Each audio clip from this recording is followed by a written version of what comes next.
আসসালামু আলাইকুম, welcome back to my channel. আশা করছি সবাই ভালো আছেন। আজ আপনাদেরকে তৈরি করে দেখাবো রেস্টুরেন্ট স্টাইলে পারফেক্ট ক্রিস্পি ফ্রাইড চিকেনের রেসিপি। ঘরে কিভাবে খুব সহজে রেস্টুরেন্টের স্বাদে অল্প সময়ে পারফেক্ট ফ্রাইড চিকেন করা যায় সেটাই আজ আপনাদের সাথে শেয়ার করব। রেসিপিটা ফলো করলে পুরোপুরি রেস্টুরেন্টের স্বাদ পাবেন। আশা করছি আমার আজকের রেসিপিটা আপনাদের ভালো লাগবে। আর ভালো লেগে থাকলে অবশ্যই আমার চ্যানেলটা সাবস্ক্রাইব করে দিবেন আর পাশে থাকা বেল আইকনটি অন করে দিবেন, যাতে আমি নতুন রেসিপি দেওয়া মাত্রই আপনাদের কাছে ভিডিওগুলো পৌঁছে যায়। তো চলুন কথা না বাড়িয়ে আমার আজকের রেসিপিটা দেখা যাক। ফ্রাইড চিকেনের জন্য এখানে স্কিন ছাড়া চিকেন নিয়েছি 10 পিস। আপনারা চাইলে এখানে স্কিন সহ চিকেন নিতে পারেন।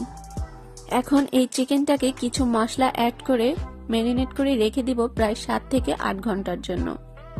দিয়ে দিব 1 চা চামচ রসুন বাটা, হাফ চা চামচ আদা বাটা, 2 চা চামচ শুকনো মরিচের গুঁড়ো। যেহেতু চিকেনটা একটু ঝাল করব তাই মরিচের পরিমাণটা একটু বেশি দিয়েছি, আপনারা আপনাদের পছন্দ মতো ঝালটা দিয়ে দিবেন। দিয়ে দিব হাফ চা চামচ ধনিয়া গুঁড়ো, আর এর সাথে অ্যাড করে দিব 1 চা চামচ গরম মশলার গুঁড়ো।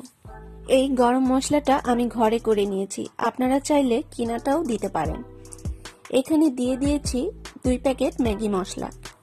এই ম্যাগি মশলাটা দেওয়ার জন্য কিন্তু চিকেনের স্বাদ আরো বহুগুণে বেড়ে যাবে, আর বাচ্চারাও খেতে অনেক পছন্দ করবে।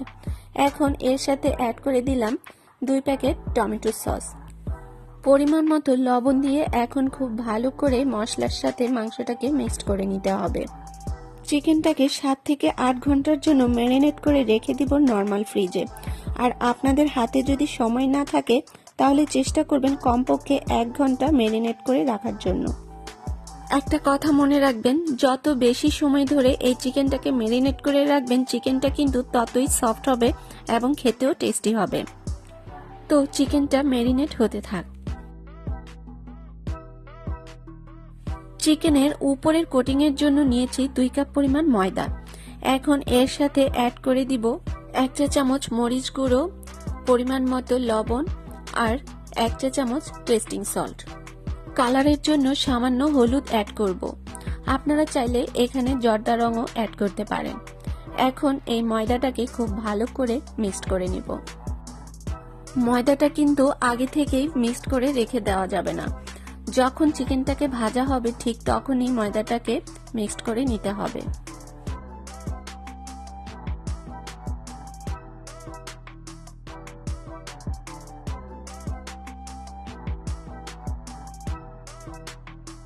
চিকেনের কোটিং এর জন্য ময়দাটা একদম রেডি। আর চিকেনের কোটিং এর জন্য এখানে নিয়েছি ফ্রেশ সাদা পানি। 7 থেকে 8 ঘন্টা পর ফ্রিজ থেকে চিকেনটাকে নামিয়ে নিয়েছি। এখন এর সাথে অ্যাড করে দিব 1 চা চামচ টেস্টিং সল্ট। এই টেস্টিং সল্ট দেওয়ার জন্য চিকেনের স্বাদ আরো বহুগুণে বেড়ে যাবে। রেস্টুরেন্টের স্বাদ পেতে চাইলে অবশ্যই টেস্টিং সল্ট দিতে হবে। যদি বাচ্চাদের জন্য এই চিকেনটা করা হয় তবে অবশ্যই টেস্টিং সল্ট না দেওয়াই ভালো। চিকেনটা ভালো করে মিক্সড হয়ে গেলে এবার এখান থেকে 1 টুকরো চিকেন নিয়ে যে ময়দাটা মিক্সড করে রেখেছিলাম সেই ময়দার মধ্যে দিয়ে দিব। খুব ভালোভাবে ময়দার মধ্যে হাত দিয়ে চেপে চেপে কোট করে দিব। কোট করে নেয়ার পর এক্সট্রা ময়দাটাকে ঝেড়ে ফেলে দিব।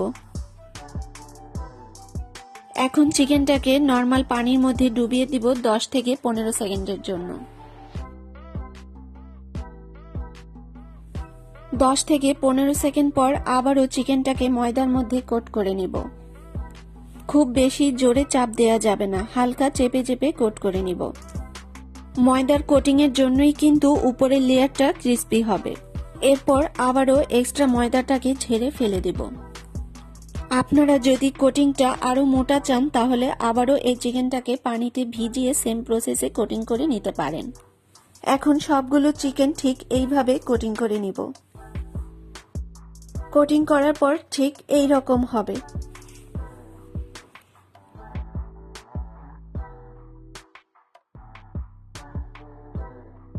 আপনাদের বোঝানোর জন্য আরেক পিস চিকেন আমি করে দেখাচ্ছি।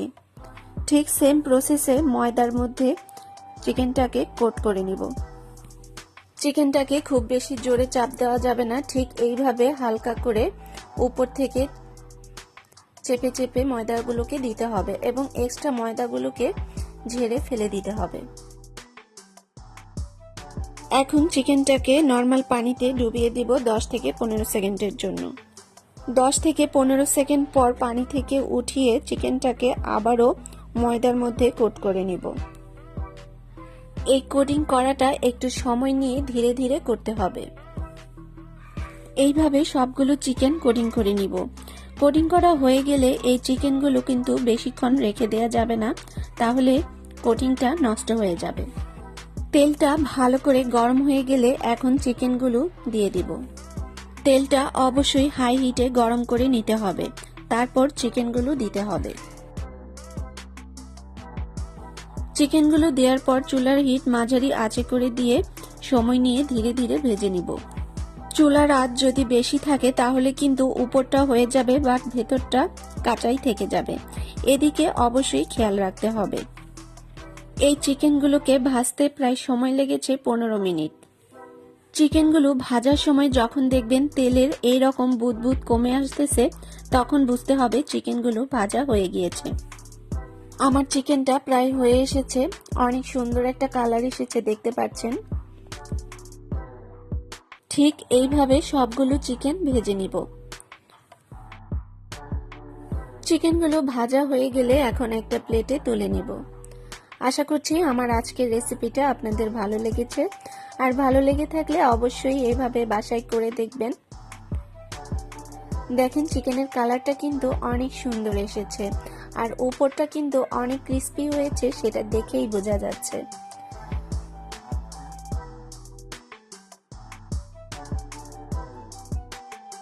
এখন একটা চিকেন আপনাদেরকে ভেঙে দেখাচ্ছি।